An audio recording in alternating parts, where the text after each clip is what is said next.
Introduced to the beast from the sea with 7 heads and 10 horns. This is no one other than the Antichrist. In the book of Revelation, we are introduced to the beast from the earth. This is no one other than the false prophet. Mark Henry, as a pastor, you know that a lot of pastors will avoid this topic based on that clip that you've just heard. It's overwhelming. There's so many characters. They're so strange. What do we make of 4 horsemen, of these locusts, these characters in the book of Revelation? We've got very strange appearing things coming in this book that many want to run away from this rather than tackle it chapter by chapter. Jen, it's interesting to me that pastors would turn away because every one of those characters, whether it's the 2 prophets or the 144,000, which would be the good guys, they're all in reference to Jesus. If you figure out Revelation 19:10, the spirit of prophecy is Jesus Christ, then all of these other pieces fit together well. Either the people who dwell on the earth are rebelling against the Christ, or you've got the saints responding to Christ. You've got the angels who are responding to Christ, whether they're elect angels or fallen angels. And that's the tension of this whole thing, jumping back and forth from the scenes in heaven to the scenes on the earth. The question is, how are these people responding? And you find the good guys are responding rightly to Christ, and the bad guys are always rejecting, rebelling against the Christ. So, Jeff, you write about the planet Earth in peril. And again, folks, I'm basing our discussion on Jeff Kinley's newest book, God's Grand Finale, Wrath, Grace, and Glory in Earth's Last Days.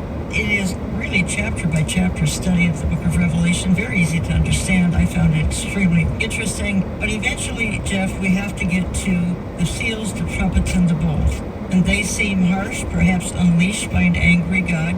Help us understand. The point being, at least for this hour, no one wants to experience this, and you don't have to. That's exactly right. And I think for believers, piggybacking off what Mark said, is it's not just pastors that want to avoid Revelation. It's really all Christians. Yes. People say, I just want to talk about Jesus. I just want to love Jesus. Well, guess what? The entire book of Revelation is about Jesus from beginning to end and all throughout the book. But to your point about wrath, is that God's wrath is not something we typically enjoy talking about, but it's an essential attribute of God. It's who he is. It's just as much a part of who our God is as love and grace and mercy. And I think it's important for us to study God's wrath because, number one, it is an attribute of God. The Bible talks many times about it throughout Scripture's narrative. It's a prophetic reality. It's something that's going to happen.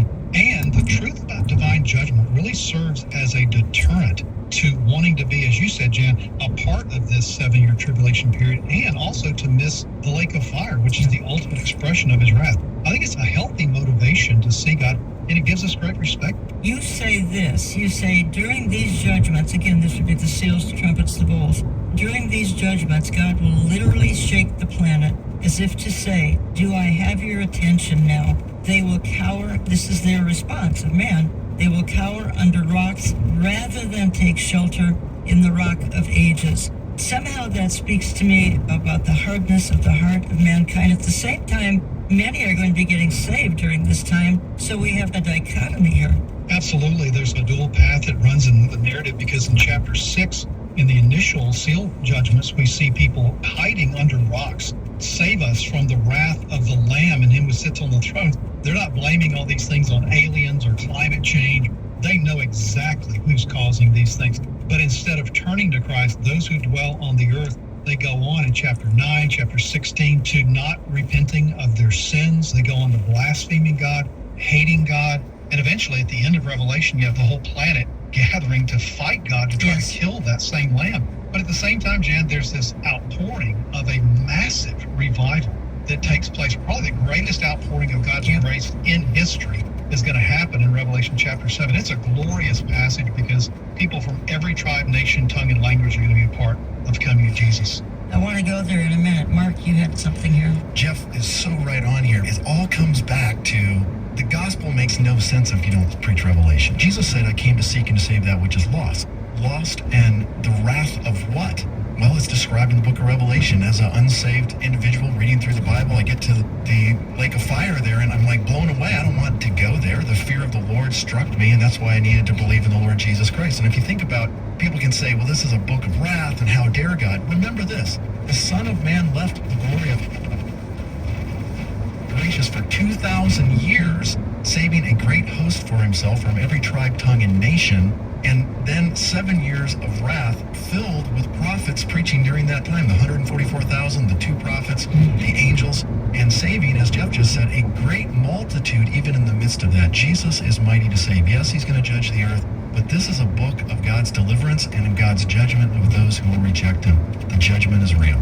Back to these seals, trumpets, and bowls.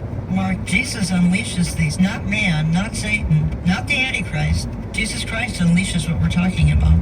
That's exactly right. Every one of these. That's one of the things that blows me away as I talk with pastors. It's like, don't you exactly. understand the same Jesus that died on the cross to pay for sin so people don't go to hell is the one who is breaking each of the seals, sending each of the trumpets, each of the bowl judgments. He's the one that's coming and judging the nations in chapter 19. He's the one that's created new heavens and new earth. He's the one that's got the millennial kingdom.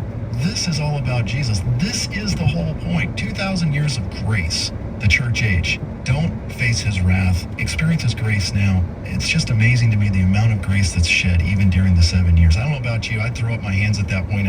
2,000 years you guys didn't believe. That's it. You're done. But his grace is even flowing throughout the time of the tribulation.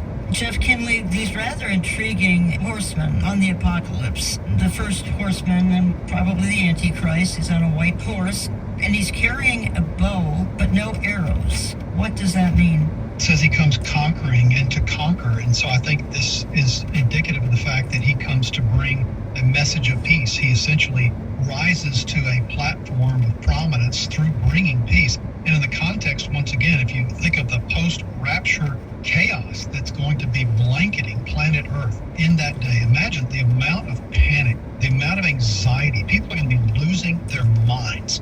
And here comes a guy, he's, as you said before, he's the man with the plan. And he comes on the scene, he says, hey, I can fix this, trust me. And the whole world will fall under his spell because he'll be a great orator and he'll be able to bring that initial peace. But he's going to use, as you say, fear, because fear is the master manipulator. And Jeff, this is you. To unite the nations has to be a major pillar in Satan's end times agenda. Let me give you a second one here. Secondly, he has to deceive humanity. Revelation 12:9 says that Satan deceives the nations. This is a global thing that's going on. There's a global delusion that's happening in the world right now. Have you noticed this? Are people just buying in? You know, they're just nodding their heads without ever checking out whether anything's true or not. The second essential element involves deceiving the hearts of humanity, and it also involves a crisis. Now, a couple of years ago, I thought about the pattern that we're going to see in Bible prophecy and how today we're ramping up to that and what are the similarities. And I came up with this thing here. This is what Scripture says will happen. There's going to be a crisis. It's going to be the rapture.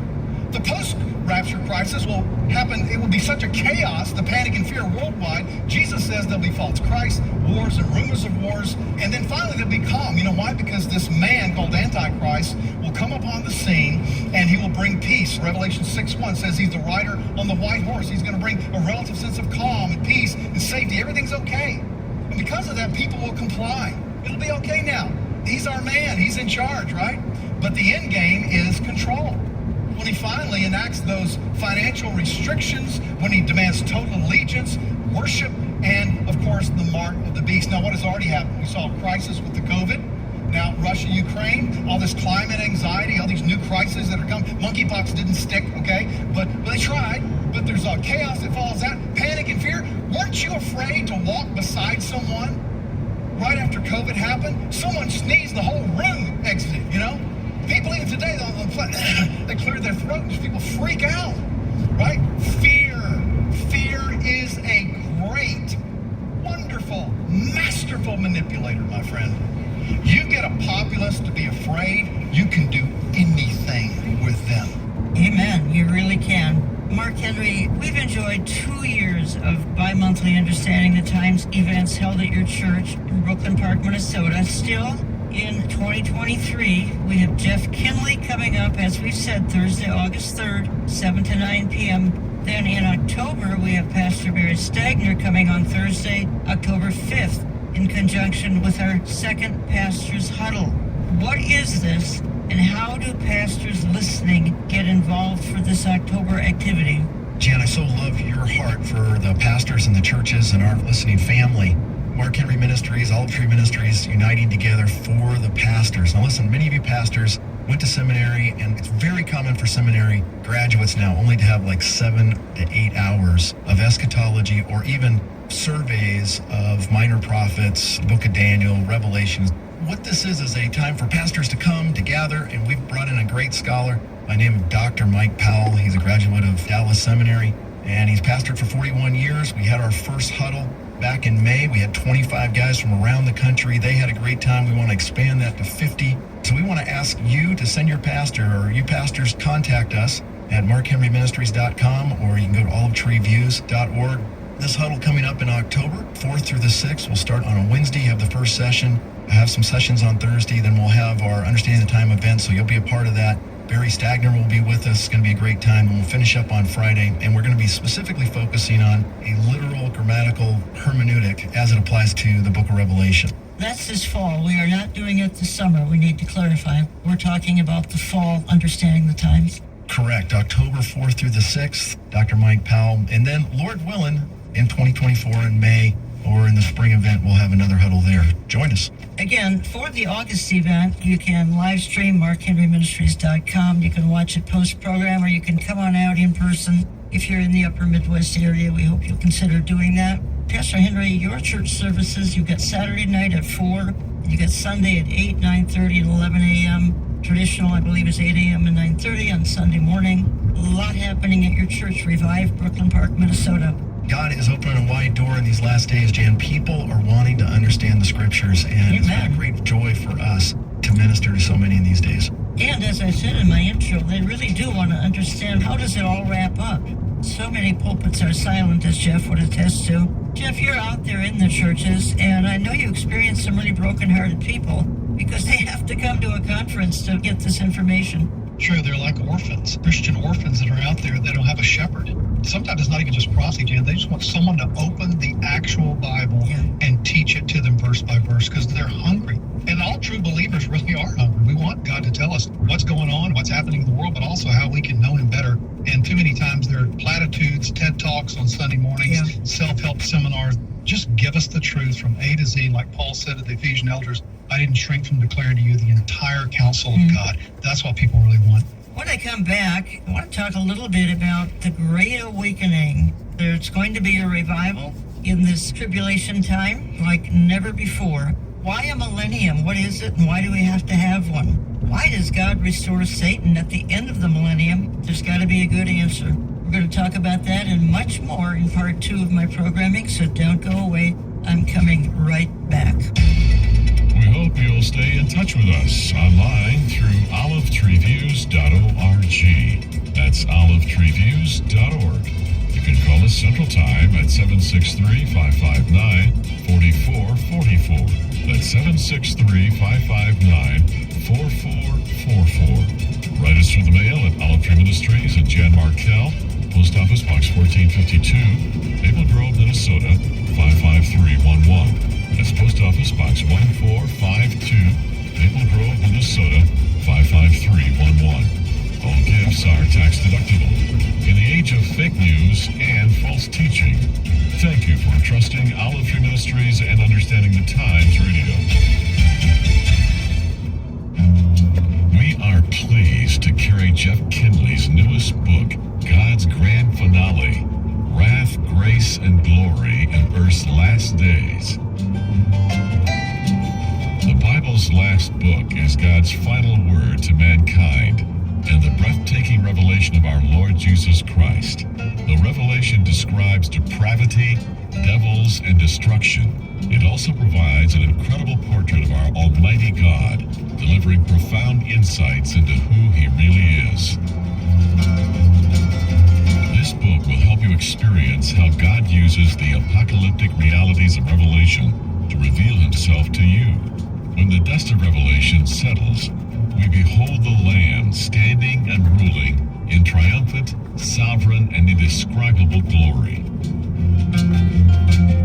Find this uplifting new book by Jeff Kinley, God's Grand Finale, Wrath, Grace, and Glory in Earth's Last Days, in our online store at olivetreeviews.org. That's olivetreeviews.org. You can also call us Central Time at 763-559-4444. That's 763-559-4444. You can order by mail $12. We charge no shipping in the U.S. or Canada.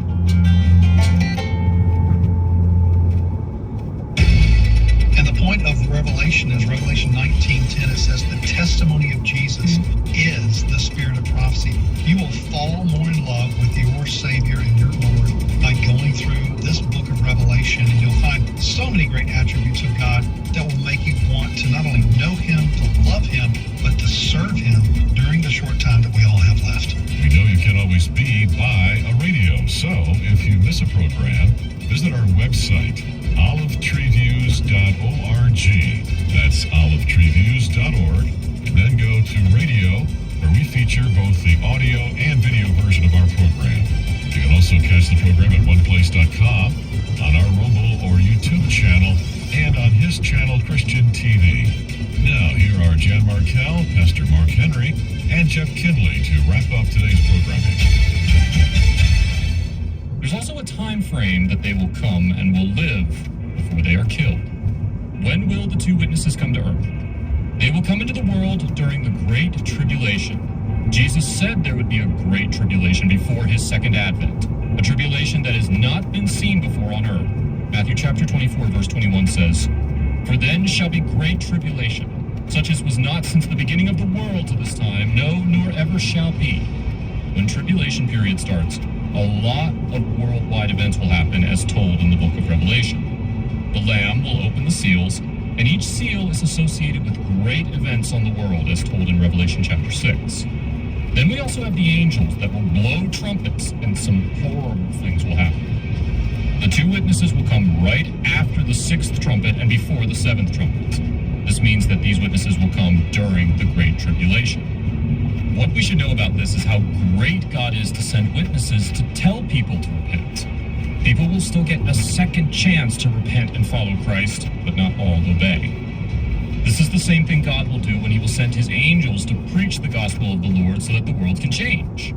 Revelation chapter 14, verse 6 says, "And I saw another angel fly in the midst of heaven, having the everlasting gospel to preach unto them that dwell on the earth, and to every nation and kindred and tongue and people."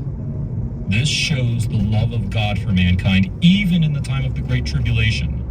This is God trying to tell the people to repent and change for the better. These two witnesses will come during the Great Tribulation.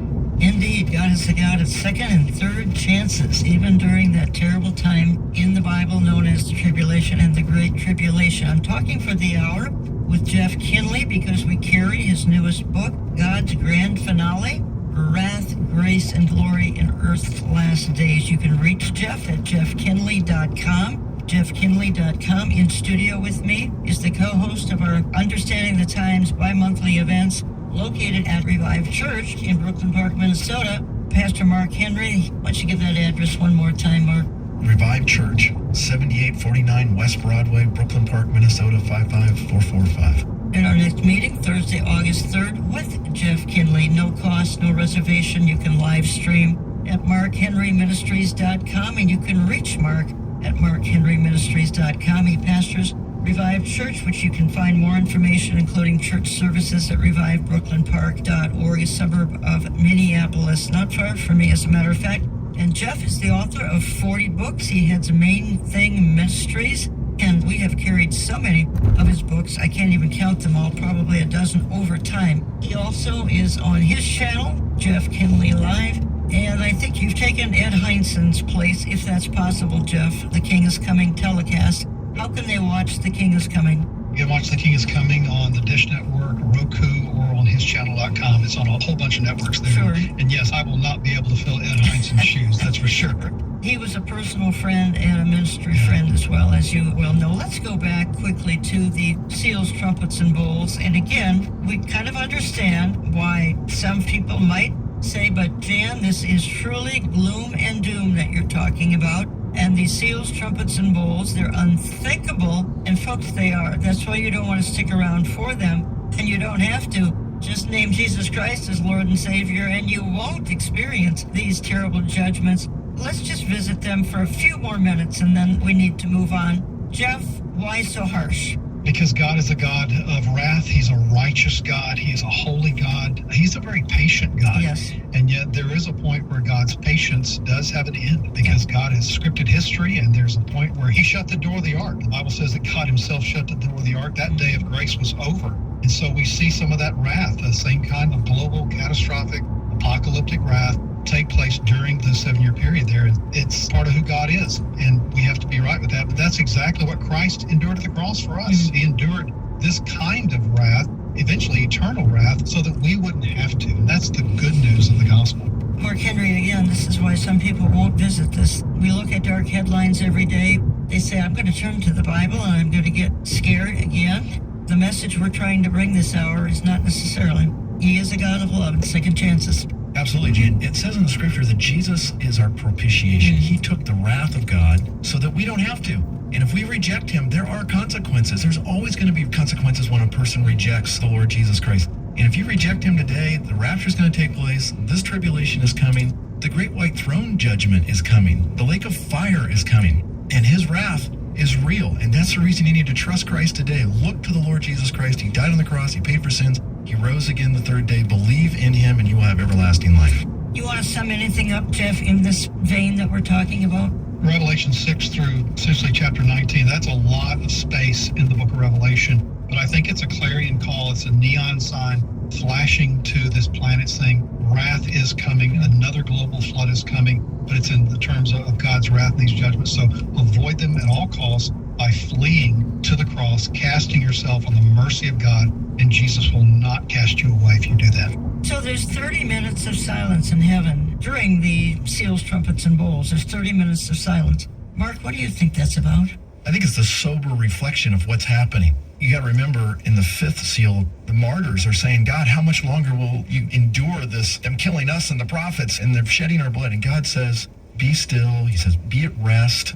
And he gives them white garments. God is in control of this whole thing. And this is a moment of stopping, silence, reflection, as his wrath is being poured out in his grace and deliverance, because he is rescuing for himself a huge multitude of people from every tribe, tongue, and nation, even during the tribulation period. We're going to head there next, but you wanted to comment on the fake news. We were talking during the break, and it's so important what you're saying here. Yeah, we think about fake news today in so many different ways, but Jeff, on page 15 of your book, you pointed out the fake news in the New Testament times where false teachers were coming in and saying that the Christ had already come. And we hear people saying stuff like that today. Give us some examples of fake news in the first century. In 2 Thessalonians, Paul had established the church at Thessalonica, spent a minimum of 3 weeks, not more than 6 or 7 weeks, but during that time, he covered eschatology with them. Pastors today think I shouldn't talk about eschatology, but Paul, in his foundational church planting manual, covered eschatology in 2 Thessalonians chapter 2, verse 5. But these false prophets came in, as they did with pretty much all the churches that Paul had planted. They came in with a different message, saying, no, I've got a word from the Lord. I've received a vision. Oh, look, here's a letter that Paul has signed saying that the day of the Lord has already come. So they came in with this fake eschatological news saying that you're in the tribulation. You're going through the tribulation. You've missed the rapture. And of course, they were disturbed in their faith. They were shaken to the core. And so Paul had to write 2 Thessalonians to correct this bad theology. Biblical discernment, Mark, gives us the ability to see through some of the predictions, sensationalism, false prophecies, fake news, spiritually speaking, that a lot of people have today. Spiritual fake news in regard to the gospel, let them be accursed, Galatians. Spiritual fake news about morality and holiness, you think about 1 Corinthians 6. And eschatology as well. Fake news there. Thanks for helping us understand that. Jeff Kinley, you do write about the coming Great Awakening, and I just want to spend a few minutes on this. It's so important. There's going to be a revival. Many feel that the revival is on earth any day, and I hear about that literally daily.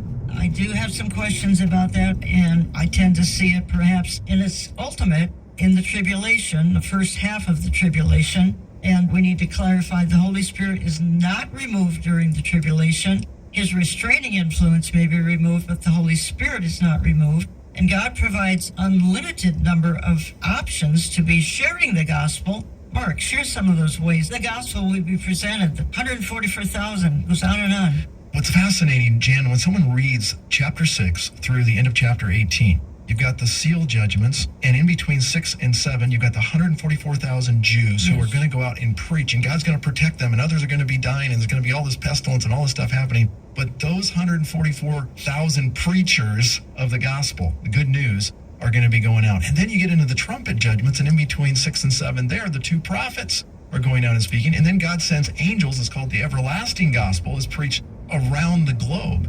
But then once you get in the middle of the tribulation, the grace and the saving elements really come to a screeching halt. Those who have sided with God are there, and those who are taking the mark of the beast and the controlling of the food and everything, there's going to be a real division there. People just need to understand grace is not always available. Seek the Lord while he may be found, the prophets say. You think about in Noah's day, my spirit will not strive with man forever, for 120 years, and then God shut the door. Even so, believe in the Lord Jesus Christ today, experiences grace now. Amen. Jeff, you call this the Great Awakening, and we've had several Great Awakenings throughout mainly modern history. What do you think about some kind of an awakening going on in the church age? Is that possible?